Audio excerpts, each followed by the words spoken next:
ಸಮಸ್ತ ಎಲ್ಲ ವೀಕ್ಷಕರಿಗೂ ನನ್ನ ನಮಸ್ಕಾರಗಳು. ವೀಕ್ಷಕರ, ಇಂದಿನ ಒಂದು ಸಂಚಿಕೆಯಲ್ಲಿ ಕೇವಲ ಒಂದು ಹಾಳೆಯ ಮೇಲೆ ಇಷ್ಟಪಟ್ಟ ಹುಡುಗಿಯ ಹೆಸರನ್ನು ಬರೆದು ಬಿಟ್ಟು ಯಾವ ರೀತಿ ವಶೀಕರಣವನ್ನು ಮಾಡ್ಕೋಬೇಕು ಅಂತ ಹೇಳಿ ತಿಳಿಸ್ಕೊಡ್ತಾ ಇದ್ದೇನೆ. ನೋಡಿ, ಹಾಳೆಯ ಮೇಲೆ ಈ ರೀತಿಯಾಗಿ ಒಂದು ಚೌಕ ಆಕಾರವನ್ನು ನೀವು ಬರ್ಕೊಳ್ಬೇಕಾಗುತ್ತೆ. ಅದರ ಒಳಗಡೆ ಇನ್ನೊಂದು ಚೌಕವನ್ನು ಬರ್ಕೊಳ್ಬೇಕು. ಎಲ್ಲೂ ಕೂಡ ನೋಡಿ, ಈ ರೀತಿಯಾಗಿ ಸುಲಭವಾದ ರೀತಿಯಲ್ಲಿ ಒಂದು ತಂತ್ರವನ್ನು ತಿಳಿಸ್ಕೊಡ್ತಾ ಇದ್ದೀನಿ. ಈ ಪಾಯಿಂಟ್ಗಳು ಕೂಡ ಎಲ್ಲ ಕಡೆನೂ ಕೂಡ ಟಚ್ ಆಗಬೇಕು ವೀಕ್ಷಕರೇ, ಆಯ್ತಲ್ಲ. ಟಚ್ ಆದದನ್ನು ಈ ರೀತಿಯಾಗಿ ಜೋಡಿಸ್ಕೊಳ್ಳಿ, ಆಯ್ತಾ.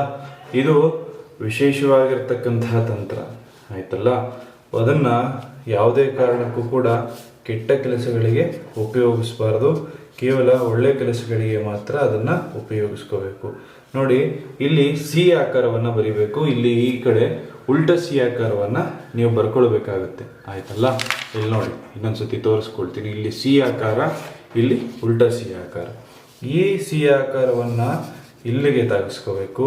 ಇದರಲ್ಲಿ ನೋಡಿ, ಕೆಳಗಡೆದು ಮೇಲೆ, ಮೇಲ್ಗಡೆದು ಕೆಳಗೆ, ಆಯ್ತಾ. ಎಕ್ಸ್ ಚಿಹ್ನೆ ಬರುತ್ತೆ. ಆಮೇಲೆ ಇದನ್ನ ನೇರವಾಗಿ ತಾಗಿಸ್ಕೋಬೇಕು, ಆಯ್ತಾ. ಗೊತ್ತಾಯ್ತಲ್ಲ.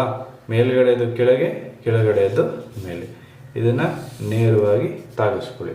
ಈ ರೀತಿ ತಾಗಿಸ್ಕೊಂಡ ನಂತರದಲ್ಲಿ ನೀವು ಇಷ್ಟಪಟ್ಟ ಸ್ತ್ರೀಯ ಹೆಸರನ್ನ ಇದರ ಮೇಲೆ ಬರೀರಿ, ಆಯ್ತಾ. ಸ್ತ್ರೀಯ ಹೆಸರನ್ನ ಇಲ್ಲಿ ಬರ್ಕೊಳ್ಳಿ. ಪುರುಷ ಆಗಿದ್ರೆ ಪುರುಷನ ಹೆಸರನ್ನ ಕೆಳಗಡೆ ಬರ್ಕೊಳ್ಳಿ, ಆಯ್ತಾ. ಇಲ್ಲಿ ನೀವು ಪುರುಷ ವಶೀಕರಣ ಮಾಡ್ತಾ ಇದ್ರೆ ಪುರುಷನ ಹೆಸರನ್ನ ಕೆಳಗಡೆ ಬರೆದು ಮೇಲೆ ಸ್ತ್ರೀ ಹೆಸರನ್ನು ಬರೀರಿ. ಸ್ತ್ರೀ ವಶೀಕರಣ ಮಾಡ್ತಿದ್ರು ಕೂಡ ಸ್ತ್ರೀ ವಶೀಕರಣ ಮೇಲೆ ಬರೆದು ಪುರುಷನ ಹೆಸರನ್ನ ಕೆಳಗಡೆ ಬರ್ಕೊಳ್ಳಿ. ಆಮೇಲೆ ಈ ಒಂದು ಮಂತ್ರವನ್ನು ಬರೀಬೇಕು ಇದರ ಮೇಲೆ. ಏನಪ್ಪ? ಓಂ ಅರ್ಹಂ ನಮಃ ಅಂತ. ನಾ ಇಲ್ಲಿ ಇನ್ನೊಂದು ಕಡೆ ಬರೆದು ತೋರಿಸ್ತೇನೆ.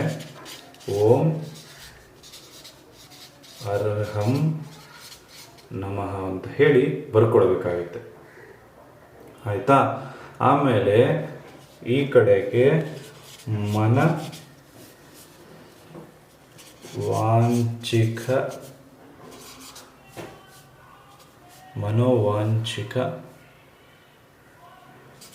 ಕುರು ಕುರು ಸ್ವಾಹ ಅಂತ ಹೇಳಿ ಬರ್ಕೊಳ್ಬೇಕು.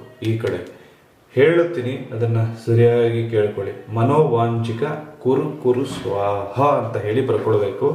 ಈ ಕಡೆಗೆ ನೀವು ಇಷ್ಟಪಟ್ಟ ಸ್ತ್ರೀಯನ್ನು ನೆನೆಸ್ಕೊಂಡು ಓಂ ನಮೋ ಕಾಳಿ ಅಂತ ಹೇಳಿ ಬರ್ಕೊಳ್ಬೇಕಾಗುತ್ತೆ ವೀಕ್ಷಕರೇ. ಈ ರೀತಿ ಬರೆದಾದ ನಂತರದಲ್ಲಿ ಇದನ್ನು, ಈ ಹಾಳೆಯನ್ನು ಮಡಿಸುವಂಥದ್ದು ವಿಶೇಷವಾಗಿರ್ತಕ್ಕಂಥದ್ದು. ಇದನ್ನು 4 ಮಡಿಕೆ ಮಾಡಿಕೊಳ್ಬೇಕು. ಈ ರೀತಿಯಾಗಿ ಮೇಲಿಂದ ಮೇಲೆ ಮಡಿಸ್ತಾ ಹೋಗಿ 3, 4 ಮಡಿಕೆ, ಆಯಿತಾ.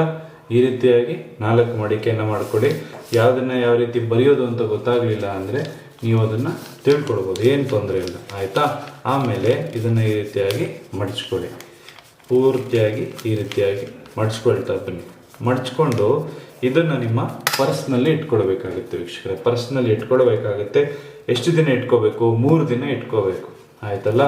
ಇದನ್ನು ನೀವು ಇಟ್ಕೊಂಡಿದ್ದೆ ಆಯಿತು ಅಂದರೆ ನೀವು ಪ್ರತಿದಿನ ಇದನ್ನು ತೆಗೆದು ಅದರಲ್ಲಿ ಏನೇನು ಅದನ್ನು ನೋಡಿ ವಾಪಸ್ ಮಾಡಿಸಿ ಹಾಗೆ ಪರ್ಸ್ನಲ್ಲಿ ಇಟ್ಕೊಳ್ಬೇಕು. ಇದನ್ನು ಒಂದು ಹುಣ್ಣಿಮೆ ದಿನ ಪ್ರಾರಂಭ ಮಾಡ್ಕೊಳ್ಳಿ. ಖಂಡಿತವಾಗ್ಲೂ ಮುಂದಿನ ಹುಣ್ಣಿಮೆ ಬರೆಯುವಷ್ಟೊತ್ತಿಗೆ ಆ ಸ್ತ್ರೀ ನಿಮಗೆ ವಶೀಕರಣ ಆಗಿರ್ತಾರೆ, ಆ ಪುರುಷ ನಿಮಗೆ ವಶೀಕರಣ ಆಗಿರ್ತಾರೆ. ಸುಲಭವಾದ ತಂತ್ರ ಮನೆಯಲ್ಲೇ ಯಾವ ರೀತಿ ಮಾಡೋದು ತಿಳಿಸ್ಕೊಟ್ಟಿದ್ದೀನಿ. ಎಲ್ರಿಗೂ ಒಳ್ಳೆಯದಾಗಲಿ, ಎಲ್ರಿಗೂ ಶುಭವಾಗಲಿ. ಸರ್ವೇ ಜನ ಸುಖಿನೋ ಭವಂತು. ನಮಸ್ಕಾರ.